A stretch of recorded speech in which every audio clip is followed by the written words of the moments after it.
AISF ఆధ్వర్యంలో Parvathipuram complex కూడలి వద్ద నిరసన తెలిపారు. ఈ సందర్భంగా ఏఐఎస్ఎఫ్ జిల్లా ప్రధాన కార్యదర్శి బి రవికుమార్ మాట్లాడుతూ ఎన్నికల్లో విద్యార్థులకు ఇచ్చిన హామీలు అమలు చేయాలని డిమాండ్ చేశారు. కూటమి ప్రభుత్వం అధికారంలోకి వస్తే 100 రోజుల్లో విద్యార్థుల కష్టాలు తీరుస్తాం, విద్యార్థులకు ఏ కష్టాలు కూడా ఉండవు, వారికి అండగా నేనుంటానని హామీ ఇచ్చిన నారా లోకేష్ అవి అమలుపరచకుండా రాష్ట్రంలో రెడ్ బుక్ రాజ్యాంగాన్ని నడుపుతున్నారని మండిపడ్డారు. ఫీజు రియంబర్స్మెంట్ విడుదల చేయాలి. విద్యార్థులకు ఫీజు రియంబర్స్మెంట్ విడుదల చేయాలి.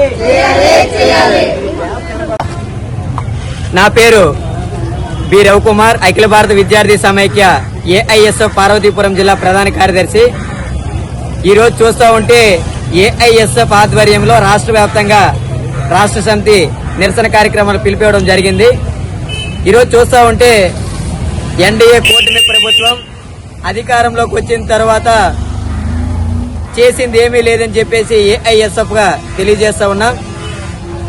ఎన్డీఏ ప్రభుత్వం అధికారంలోకి రాకముందు యువగలం పాదయాత్రలో ఇప్పుడు విద్యాశాఖ మంత్రిగా ఉన్న నారా లోకేష్ గారు అనేక వాగ్దానాలు ఇచ్చారు. ఏమంటే విద్యా దీవెన ప్రతి ఒక్క విద్యార్థికి అందజేస్తాం 15,000 అని చెప్పారు.